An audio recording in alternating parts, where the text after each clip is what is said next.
Hey everyone, welcome back to Crypto Cash. Thank you so much again for joining me here. I hope you're having a phenomenal day. We're taking a look here at SUI, seeing a nice little pattern forming here as far as lower lows, lower highs, consistently breaking down.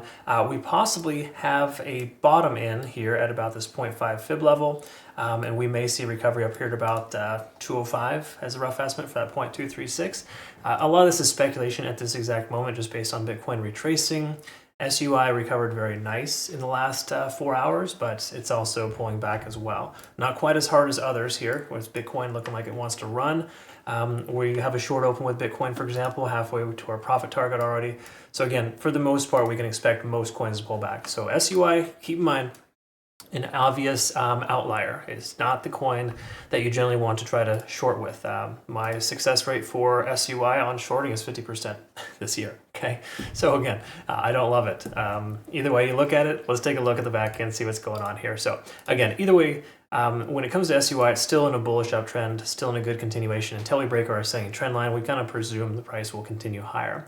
However, we look at liquidation here, we can see a lot more to the downside, generally implying that a sweep of this 160 range would seem like a probability. 140 also as an alternative. So just know a lot of liquidation to the downside exists. We've known this for a while. Does that mean it's going to happen? Probably not, at least with this coin. For the most part, like Bitcoin, for example, I think it's a distinct probability we're going to see these lower liquidation levels swept. In fact, we're probably seeing part of that hit right now.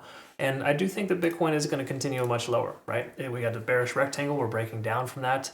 A lot of reasons why. So the reason why I'm mentioning that here, in case you're scratching your head, why the heck is this guy talking about Bitcoin? This is a SUI analysis. It's super relevant, super important to understand what Bitcoin's doing, because that could be a catalyst to push SUI down lower.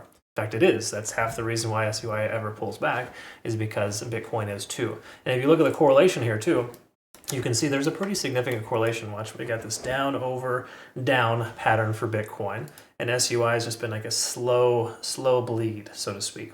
Don't get me wrong, this is not bad, it's not terrible at all. It's actually holding together fairly well, but the overall sentiment is that Bitcoin's coming down. We can presume SUI will follow suit within reason. And now are we going to see a massive dump like we saw before here? This is a pretty significant correction. The short answer is yes. If Bitcoin crosses a certain threshold and starts to run, SUI will too, because this is the most profitable coin probably in the market based on its overall success. And those are generally coins that are targeted during sell-offs. So just bear that in mind. Okay, anyways, just some things to kind of, food for thought, so to speak. I'm not bearish on SUI. Look at this overall trend here too. We're staying above the 20-day SMA. In fact, I got to update this trend line here. And then just kind of, I'll draw out a new playout chart for us, folks. I'll post that on our Twitter, Telegram, and Discord if you're not familiar. Links down below for that. I would also recommend checking out Bitunix, folks. These guys are awesome. They got an exclusive deposit bonus right now for the month of October. Decent amount of deposit rewards. You get like $200 in futures for a $1,000 deposit. That's pretty substantial. It's like a 20% return on the deposit. Okay, anyways, check that out. That's all down below for you. What I want to talk about here is the daily time frame. We're above all moving averages. We look down below. We've got a MACD divergence on the horizon. Okay, now some people don't. Some people put too much emphasis on the MACD divergence or convergence, either way. I think that it should be taken with a grain of salt based on the overall trend. The trend is still up. While we're diverging, the price still has plenty of room to pull back and will still be bullish. So I would not think that this is like a significant momentum shifter, which is generally how it's construed. But I would tell you, though, that we want to respect the fact that we have broken back down underneath 70 in the RSI. Money flow index is below the price action. That's generally a bearish sign. So I wouldn't be surprised if the price pulls back. I'd be remiss if SUI just takes off from here. Again, if Bitcoin recovers 63, 64, 65K, totally, SUI is going to rocket to its all-time high and then some. But you got to recognize between now and then, there's still a lot of room for downside. Again, just based on standard technical analysis here, right? But again, from a fundamental standpoint, this coin is pretty strong. Okay, so you got to recognize that too. All right, anyways, so we're looking at the SMAs on the 4 hour. We're above all of them except we're testing the 20-day SMA right now. So keep in mind, contrary to popular belief, people do feel that simple moving averages are like the holy grail of trading. I use them all the time, don't get me wrong, they're very, very beneficial, but it's really just telling us right now that we're kind of shifting momentum. It doesn't mean you shift from bearish to bullish and I'm instantly putting on my Chicago Bears hat. That's not what this means. This basically means that we got to pay closer attention because we're going to be maybe losing some key level supports. Okay, now again, Closing below the local high here of like 191 would probably indicate further downside, because that's a previous resistance level turned support that may potentially become a new resistance. I know it seems weird and kind of crazy, but you think about people fighting back and forth with buying and selling. Inevitably, one side or the other is going to concede. Right now, so far, the bulls are still in control, and they're holding that front line of 190 to 195. We lose that range, though, I think that we could see 178 to maybe the 160 range as a possibility. Again, it could look something very similar to this. This is a very standard retracement type of pattern. They just kind of work their way down the Fibonacci retracement levels, which is why Elliott wave can be very substantial and beneficial if used in conjunction with other things. Do not trust people who only and solely use Elliott wave. Please, please, for the love of God, don't do that. So many people come over to my community and get destroyed because of that. And I know it's all risk management, which is great. But if you're not a professional trader, it really doesn't matter, right? I don't know. Just be careful in who you trust. What I want to talk about here in the 4 hour, though, is the other complementing factors. We're right here at 50 on the RSI, still holding that level. That reaffirms the support at 191, 195 as a close approximate.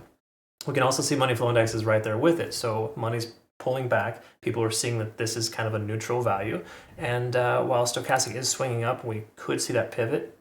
We may not if the volume continues to drop. Okay, low volume candles, not good in the situation here. We can also see as well MACD is still losing momentum, TSI is down. So the 4 hour really does not look great. This is a transitionary time frame kind of letting us know that the tentative top is in, okay? And what I'm thinking is a better case scenario here is that kind of coming up here and rejecting off a local fib level or potentially even a double top and the price pulls back. It's a handful of reasons, but this coin is massively overextended. And, with Bitcoin being on the retracement, it doesn't make a ton of sense to want to take a long at the top. Again, that's just me personally. I prefer to take trades with meat on the bone, not just kind of scalping a bunch of stuff, right? And not to say you can't have success scalping, don't get me wrong, but I have less gray hairs because of it, or no. I have plenty of gray hairs because of day trading. I no longer do it, so I'm creating less of them. Figure it out yourself. You get what I'm saying. It's more stress to sit there and watch the charts all day. While I love analyzing charts, and I'll analyze like 20 or 30 charts a day, I'm not sitting here like stressed out, like, oh my God, I got to close my position.